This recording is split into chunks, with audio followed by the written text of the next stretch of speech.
नमस्कार, मैं पायल शुक्ला। आप सभी का स्वागत है न्यूज टंका हिंदी में। शेक्सपियर ने कहा था कि नाम में क्या रखा है, लेकिन अब तो आम आदमी भी जान गया है कि नाम में बहुत कुछ रखा है। शिवसेना का नाम और सिंबल किसके पास है, इसे लेकर कई दिनों से विवाद चल रहा था। अंत में मुख्यमंत्री एकनाथ शिंदे को शिवसेना का नाम और चिन्ह दोनों मिला। इन तमाम घटनाक्रमों के बाद अब उद्धव ठाकरे एक बार फिर महाराष्ट्र में जीत दर्ज करने को तैयार हैं। दरअसल उन्होंने पुनः ऐलान किया है कि वह अगले महीने कोकण दौरे पर जाएंगे। वहीं इससे पहले भी शिंदे और 40 विधायकों के शिवसेना से अलग होने के बाद उन्होंने महाराष्ट्र दौरे की घोषणा की थी, लेकिन उन्होंने कभी भी इस बात को अमल में ही नहीं लाया। अब अगले महीने उद्धव होली में कोकण दौरे पर जाएंगे। वास्तव में मुख्यमंत्री के रूप में अपने 2.5 साल के दौरान उद्धव ठाकरे कभी भी अपने घर से बाहर नहीं निकले।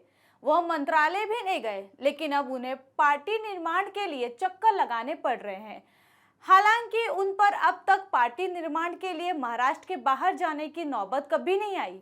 चुनाव से पहले जगह जगह जाकर बैठकें करना तो अलग बात थी, लेकिन आज पार्टी टूटने के बाद उन्हें बंटवारे से बचने के लिए राज्य का दौरा करना पड़ रहा है। इसमें कुछ भी गलत नहीं है। वहीं शिंदे के अलग होने की वजह थी कि पार्टी प्रमुख के तौर पर उद्धव ठाकरे उनके सवालों और समस्याओं पर ध्यान नहीं दे रहे थे, जिस वजह से नाराजगी बढ़ती ही जा रही थी। इसलिए अब जब सब कुछ हाथ से निकल चुका है तो उद्धव ठाकरे को लगता है कि उन्हें लोगों से मिलना चाहिए, उनकी समस्याओं को जानना चाहिए और उन पर चर्चा भी करनी चाहिए। हालांकि देर हो चुकी है, इसका उन्हें एहसास हो चुका है। वस्तुतः प्रत्येक राजनीतिक दल के नेता अपने दल की वृद्धि, पार्टी की शक्ति और संगठन को मजबूत बनाए रखने के लिए कार्यकर्ताओं, पदाधिकारियों और जनता से संवाद करते हैं। उनमें से ज्यादातर लोगों को पता होगा कि हम सहानुभूति तब भी हासिल कर सकते हैं जब हम उनसे बात करते हैं या उनसे घुलते मिलते हैं। याद भी नहीं है कि कब उद्धव ठाकरे सभा करने के लिए शिवसेना भवन गए थे, लेकिन अब वे वहीं पर बैठने लगे। कोरोना काल में घर बैठकर राज्य के मामलों को चलाने वाले मुख्यमंत्री के रूप में उद्धव ठाकरे की खूब आलोचना की गई थी। इसके बाद उन्होंने महाराष्ट्र के दौरे का ऐलान किया गया कि वह अपने कोकण दौरे की शुरुआत गांव से करेंगे, क्योंकि उद्धव ठाकरे के मुख्यमंत्री बनने से पहले वे कोकण आए थे।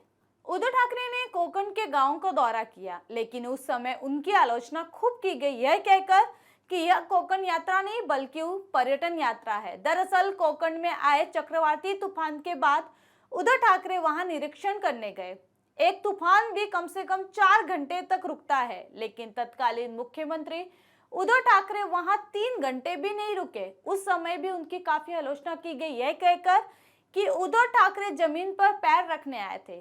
कोकण में बाढ़ आने पर भी उद्धव ठाकरे वहां गए, लेकिन वहां भी उन्हें स्थानीय लोगों का गुस्सा ही झेलना पड़ा। लेकिन सवाल यह है कि अब उद्धव ठाकरे इस दौरे से क्या हासिल करना चाहते हैं? इस दौरे के पीछे उनका सटीक उद्देश्य क्या है? क्या आप अपना पार्टी संगठन बनाना चाहते हैं या सिर्फ मुख्यमंत्री एकनाथ शिंदे और उनके साथ गए विधायकों और सांसदों को देशद्रोही कहकर बदनाम करना चाहते हैं?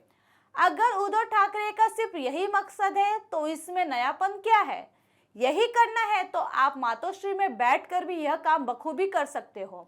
उद्धव ठाकरे, आदित्य ठाकरे और संजय राउत पत्रकारों के सामने सीएम एकनाथ शिंदे पर केवल कीचड़ उछालने का काम कर रहे हैं। संजय राउत के नासिक दौरे के दौरान पदाधिकारी शिंदे गुट में घुस गए। इसको लेकर कहा गया कि राउत के नासिक आने से पहले ही शिंदे गुट ने पूर्व नियोजित कार्यक्रम बना लिया था। वहीं इससे पहले सुषमा अंधारे के नेतृत्व में महाप्रबोधन यात्रा निकाली गई। इस यात्रा के दौरान पार्टी के अंधेरों को दूर न करके एकनाथ शिंदे और उनके समूह पर आक्रमण किया गया। इसका अर्थ शिंदे गुट को अपमान करने के एकमात्र उद्देश्य से यह यात्रा निकाली गई थी।